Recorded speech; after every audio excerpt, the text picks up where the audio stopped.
হ্যাঁ বলো। আমি বাড়ি আসছি। বাড়ি আসছি মানে? তোমাকে এত নিষেধ করা সত্ত্বেও তুমি বাড়ি চলে আসছো? বাড়ি এসে কি করবা? গ্রামে কোনো কাজ আছে? বাড়িতে বেশি দিন থাকবো না, কিছুদিন থেকে আবার চলে আসবো। এর বাড়ি গেলে শুধু বাড়ি বাড়ি। লোকের স্বামী 4-5 বছর ধরে বাইরে থাকে, কত টাকা নিয়ে আসছে? আর এর মাত্র 8 মাস হয়েছে, এর মধ্যেই বাড়ি বাড়ি আসবে। তোমার যা ইচ্ছা তাই করো। কি রে, তুই যে বাড়ি গেলি, যাসনি? না, ভাবলাম আর কিছুদিন থেকে যাই। গ্রামে তো কোনো কাজকর্ম নাই। সবই বুঝতে পেরেছি, ছাড় এসব কথা, যা। আর কতক্ষণ বসে থাকবো বলো তো? 1 ঘন্টা হয়ে গেল। শোনো আমার, একটু বোঝার চেষ্টা করো। আমাকে বাড়িতে সব কাজ ছেড়ে তবেই তো আসতে হবে। তুমি আর 10 মিনিট বসো, আমি আসছি।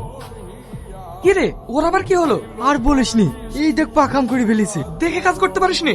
তক্তায় পেরেক ছিল, বুঝতে পারিনি। আচ্ছা ঠিক আছে, আজ তুই রেস্ট নে, আমরা দেখছি। কি করছো? কি আর করব, বসে বসে শুধু তোমার কথাই ভাবছি। শোনো না, কালকে একটু দেখা করতে পারবে? না করো না প্লিজ, তুমি তো জানো তোমাকে না দেখলে আমি থাকতে পারি না। আচ্ছা ঠিক আছে, তোমার কথাই আমি কখনো না করতে পেরেছি? আমি যাব। আমার সোনা ডার্লিং।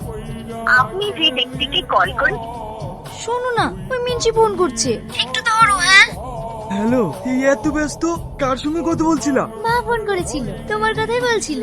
ও, একটা কথা। আগে শোনো, তোমার শাশুড়ি কি বলছে? কি? তুমি কবে বাড়ি আসবা? মা তাই জিজ্ঞেস করছিল। আমি আবার বললাম ও তো বাড়ি আসতেই চাইছে না, আরে 2 বছর থেকে তারপরেই বাড়ি আসবে। আমি ঠিক বলিনি বলো? হ্যাঁ। ঠিক আছে, তোমাকে আবার কাল সকালে একটু কাজে যেতে হবে, শুয়ে পড়ো। রাখছি। হ্যাঁ, ওগো, বাড়ির প্রতি মন খারাপ করছিল। বাড়ি হারিয়ে যাচ্ছে না, হাঁটতে 2 বছর পরে চলে আসবা। মন খারাপ করো না, শুয়ে পড়ো। রাখলাম। হ্যাঁ।